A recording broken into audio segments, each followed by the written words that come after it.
السلام علیکم ورحمۃ اللہ وبرکاتہ۔ الحمد للہ وکفى وسلام علی عباده الذین اصطفى، اما بعد۔ قال تعالی فی القرآن المجید الفرقان الحمید، اعوذ باللہ من الشیطان الرجیم، المال والبنون زینۃ الحیاۃ الدنیا،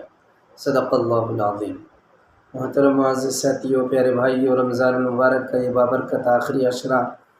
جس میں اللہ تبارک و تعالی ہمیں جہنم سے خلاصی عطا فرماتے ہیں اور لیلۃ القدر جیسی بابرکت رات اسی میں پوشیدہ فرما کر ہمیں اس کی تلاش کا نبی علیہ السلام کے ذریعے سے حکم فرمایا، اور ہمیں اسے پانے کے لیے حتی المقدور کوشش و سعی کرتے ہیں، طاقتوں میں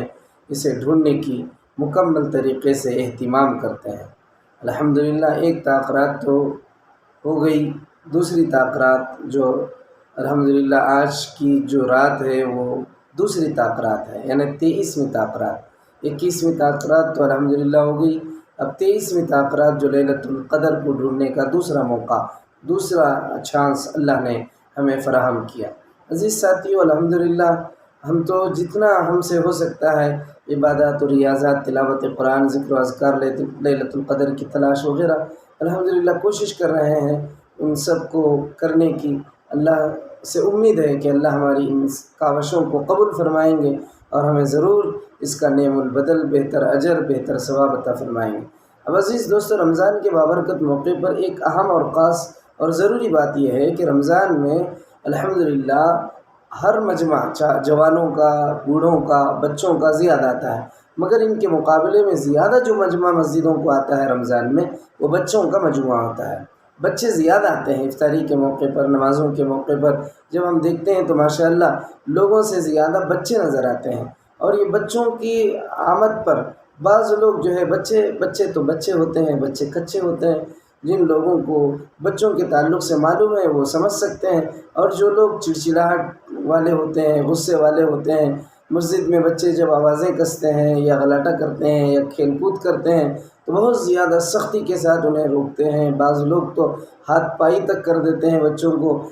بعض لوگ تو بڑے عجیب برتاؤ کرتے ہیں بچوں کے ساتھ۔ ایک ویڈیو میں نے دیکھا، ایک ظالم شخص نماز کے موقع پر وہ پیچھے سے آ رہا ہے اور ایک بچہ نماز میں سجدے میں ہے، امام صاحب کے پیچھے جماعت میں نماز پڑھ رہا ہے اور سجدے کی کیفیت میں ہے، اور یہ شیطانی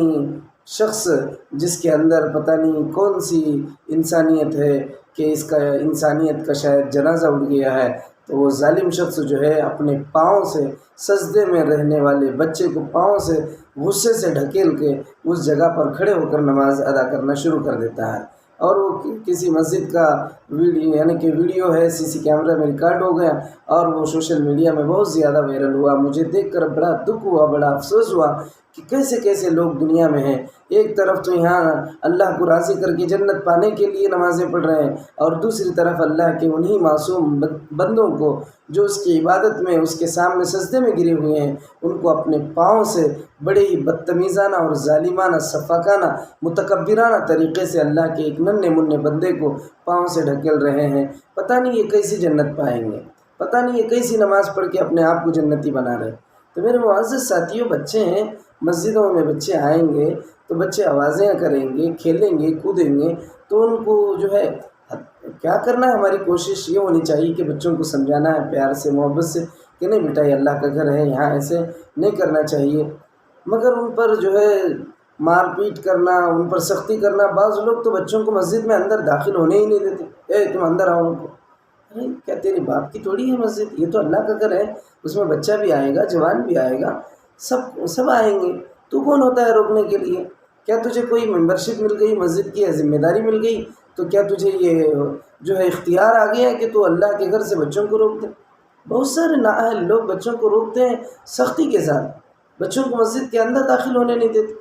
نبی علیہ السلام کی مبارک زندگی کو یہ پتہ نہیں پڑھے یا نہیں پڑھے، یا آپ کی مبارک زندگی کو یہ دیکھے یا نہیں دیکھے، پتہ نہیں ایسے لوگ کیسے نمازی بن جاتے ہیں، کیسے جنتی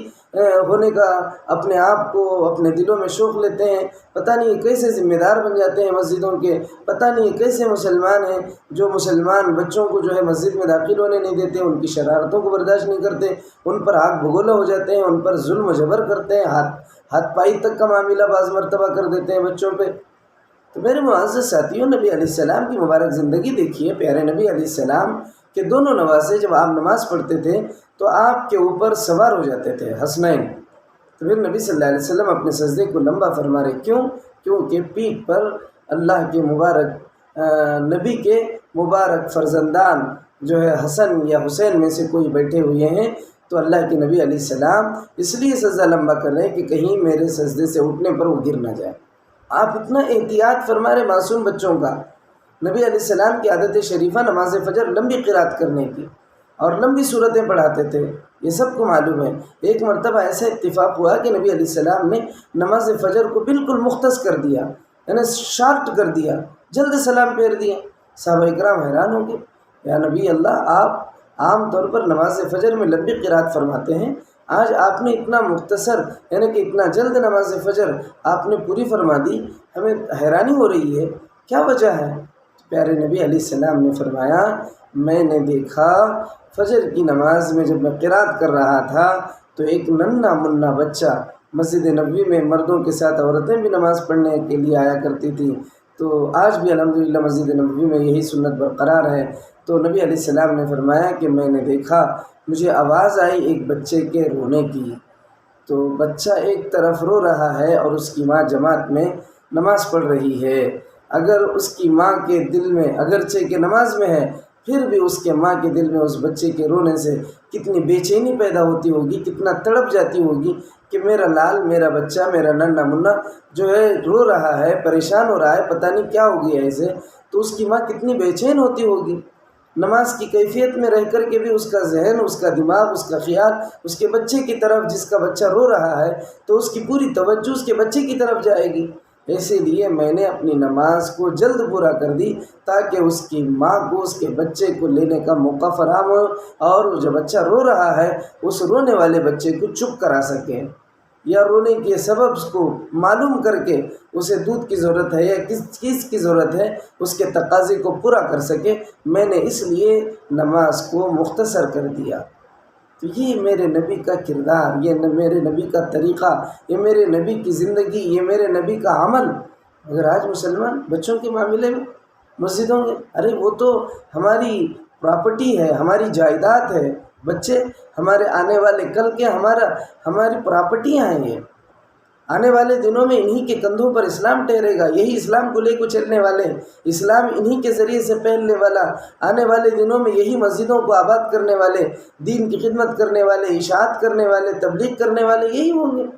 اب پھر ان کے ساتھ ایسا برتاؤ، ایسا سلوک، اتنا بدتمیزی سے ان کے ساتھ سلوک کیا جائے کہ انہیں مسجد میں بھی آنے نہ دیا جائے، ان کے لیے باہر ایک جگہ مقرر کر دی جائے کہ وہ اس جگہ سے باہر نہیں آ سکتے، اندر نہیں جا سکتے۔ یہ کیسے شرائط ہیں، یہ کیسا طریقہ ہے، یہ کیسا اصول ہے؟ اللہ کے واسطے مسجد میں بچے آ رہے ہیں تو الحمدللہ اس سے خوشی کا اظہار ہونی چاہیے، اور بچوں کو مکمل طریقے سے اگر کوئی غلط ایسا کام ہو رہا ہے تو انہیں احتیاطی تدابیر بتانا چاہیے، انہیں سمجھانا چاہیے کہ بچوں، پیارے بچوں، یہ اللہ کا گھر ہے، اللہ کے گھر کا احترام ہوتا ہے، اس کی قدر کرنی چاہیے، اس میں کھیل کود منع ہے، اس میں بہتر طریقے سے رہنا چاہیے، اللہ کا ڈر، اللہ کے خوف کو اپنے دل میں بسا کر اللہ کے دربار عالی میں اس کے ادب و احترام کا لحاظ کرتے ہوئے رہنا چاہیے۔ یہ باتیں بتا کر بچوں کو سمجھا لینا چاہیے۔ تو لہٰذا میرے معزز ساتھیو، اللہ ہمیں عمل کی توفیق عطا فرمائے۔ آمین۔ وآخر دعوانا ان الحمد للہ رب العالمین۔